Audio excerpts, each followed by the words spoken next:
안녕하세요, 흰키랩입니다. 또 그 봄이 왔습니다. 매미 코로나라고 호들갑인데 솔직히 변이 자체는 그렇게 큰일이 아닐 수도 있어요. 진짜 문제는 따로 있거든요. 매미 코로나, 이 이름 좀 절묘하거든요. 매미가 3년에서 17년을 땅속에 숨어 있다가 갑자기 올라오는 것처럼 이 변이도 거의 3년 가까이 조용히 숨어 있다가 우리 동네까지 들이닥쳤어요. 그런데 도쿄대 전문가도 한국 의료진도 팬데믹은 사실상 안 온다는 쪽이거든요. 그럼 왜 이렇게 시끌시끌할까요? 진짜 흔들리는 건 변이가 아니에요. 우리가 의료 시스템을 어디까지 믿어도 되는지 그 신뢰선이 같이 흔들리고 있거든요. 자, 이 매미 코로나라는 별명, 사실 공식 이름은 따로 있어요. BA3.2. 질병청도 매미라는 별명은 과학적 근거가 없으니 가급적 쓰지 말라고 권고했거든요. 그런데 왜 사람들이 자꾸 매미라고 부르냐면 이게 좀 절묘해요. 매미가 땅속에서 3년에서 길게는 17년까지 잠복해 있다가 어느 여름 한꺼번에 우르르 올라오잖아요. 이 변이가 딱 그 패턴이에요. 그러니까 이 BA3.2는 갑자기 하늘에서 뚝 떨어진 신종이 아니라 사실 우리가 이미 알던 친구의 형제예요. 오미크론 가족이라고 들어보셨을 거예요. 그 집에 자손이 셋 있었거든요. BA1, BA2, BA3. 첫째 BA1은 일찍 사라졌고 둘째 BA2는 JN1이라는 자식을 낳아서 2년 넘게 우세종 자리를 지켰어요. 그리고 막내 BA3은요. 처음 등장하고는 별 활약 없이 조용히 묻혀 있었거든요. 그런데 이 막내가 약 3년 만에 BA3.2라는 모습으로 갑자기 다시 튀어나온 거예요. 첫 보고가 2024년 11월 남아공이었으니까 진짜 매미처럼 한참을 숨어 있다가 올라온 셈이죠. 그래서 이 매미라는 별명, 비공식이긴 해도 영 근거 없이 붙은 건 아니에요. 매미는 땅속에 숨었다 올라온다지만 이 바이러스는 도대체 어디에 숨어 있던 걸까요? 사실 BA3 계열은 2022년 초 잠깐 보였다가 사라진 뒤로 거의 검출이 안 됐거든요. 그러면 이 시간 동안 어딘가에 분명히 있었다는 건데 학계가 가장 유력하게 보는 추정은 좀 으스스해요. 면역력이 많이 약한 어떤 한 분 몸속에서 BA3이 거의 2년 가까이 자리를 잡고 있었다는 거예요. 우리 몸은 보통 코로나가 들어오면 며칠에서 몇 주 만에 싹 정리하잖아요. 그런데 이분은 면역이 충분치 않아서 바이러스가 안 잡히고 면역이랑 바이러스가 그 안에서 계속 밀고 당기는 상태가 거의 2년이나 이어진 거죠. 그 줄다리기 동안 변이가 70개 넘게 차곡차곡 쌓였고 그러다 그분 몸 밖으로 나오는 순간 우리한테는 완전 새로운 얼굴 BA3.2로 등장한 거예요. 도쿄대 사토게이 교수도 누구의 눈에도 띄지 않고 잠복하며 진화한 변이라는 표현을 썼고요. 물론 이건 어디까지나 추정이라 100% 확정은 아닙니다. 그래도 이 추정이 맞다면 매미 비유에서 땅속이 사실은 누군가의 몸속이었던 셈이거든요. 별명이 좀 더 묘하게 다가오지 않으세요? 그래서 이 매미가 한국에는 얼마나 들어와 있을까요? 숫자만 보면 좀 놀라실 거예요.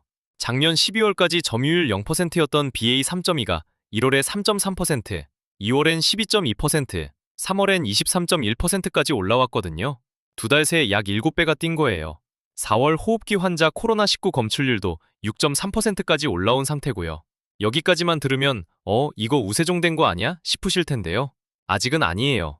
현재 변이 점유율 1, 2위는 PQ이랑 MB 1.8.1이 나란히 34.6%로 묶여있고 매미는 23.1%로 3위거든요. 전문가들은 여름철에 우세종 진입 가능성 정도로 보고 있어요. 글로벌하게도 미국 CDC 기준 33개국 이상에서 검출되긴 했지만 단번에 갈아엎는 그림은 아니라는 거죠. 그리고 이 변이에 좀 특이한 점이 하나 있는데요.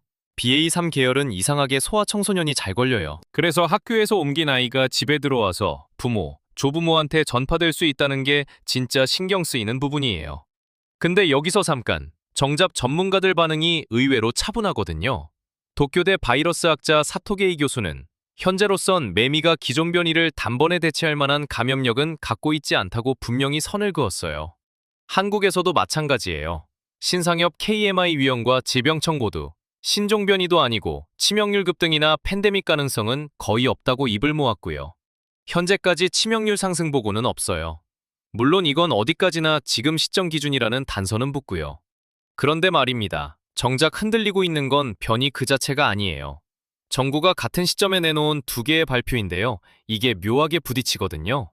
먼저 첫 번째 발표, 무료 접종 사업을 2달 더 연장한다고 합니다.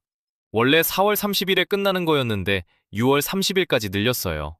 2025-2026 절기 백신 530만 도지가 이미 들어와 있고 매미 변이까지 같이 도는 상황이라 잔량을 마저 풀자는 취지로 보입니다.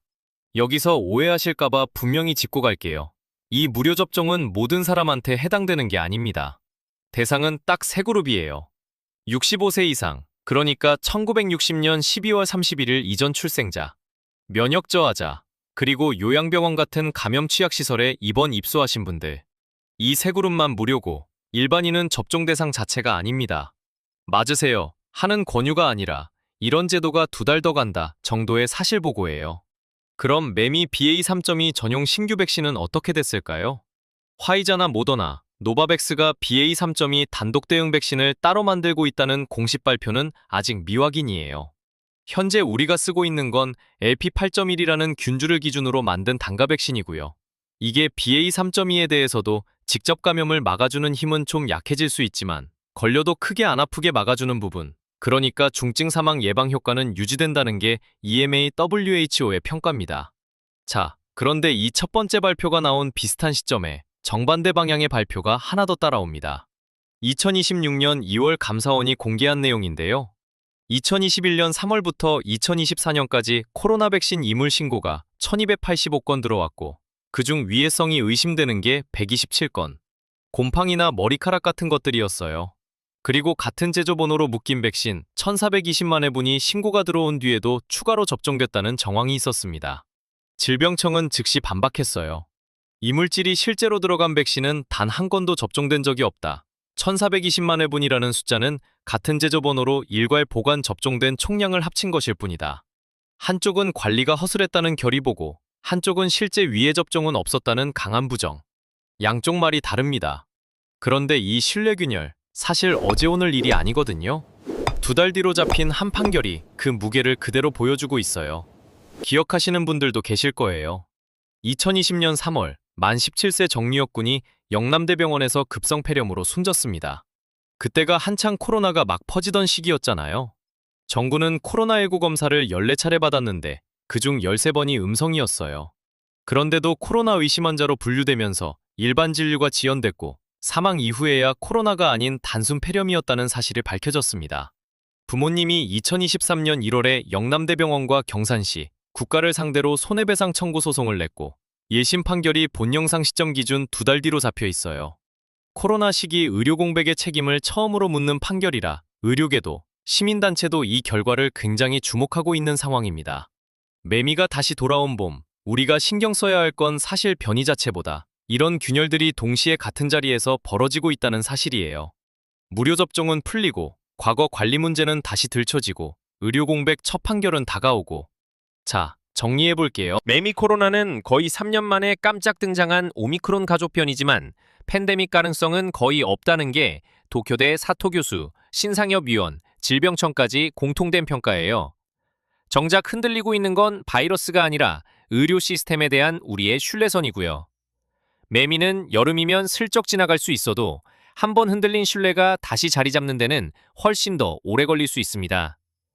그래서 여러분께 하나 여쭤볼게요. 여러분은 매미 변이 자체가 더 무서우세요? 아니면 의료 시스템에 대한 신뢰가 흔들리고 있는 게 더 무서우세요? 오늘 이야기가 조금이라도 도움되셨다면 손가락 한번 꾹 눌러주시고 구독도 살짝 부탁드릴게요. 다음 영상에서 또 만나요. 끝까지 들어주셔서 정말 감사합니다.